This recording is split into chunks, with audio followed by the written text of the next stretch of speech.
Türkmen aydın tasarrufunu ödürün bir aylatin täsin yolun tapan meşhur aydınçıyımız, halife aydınçıyımız. Hacı Yadom yesini çıkmış eder. Bir onun konserimi devam edelim. Başkasını. Onu kim şahriye saknamıda? Eştilen o. Berekella. Hemen yaşap ya meşhur aydınçıyımız. Hacı Yadom yedi. Salam Mekvan. Eneler, doğurlar, ciğerler, uyuyorlar. Kalbirde uçurumlar. Sizi tüysürümden kutlayan. İnşallah himmeni Mekvan, Kahraman arkadağımıza, yurdumuza gelip yaşlı olup yetişmemizi tüysürükten arzu ediyen. Canımız sağ olsun.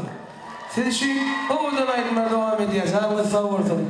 Tant edelim. Kıygırşalim, kıygırşalim. Kanserimi şoğun can parali. Siz için.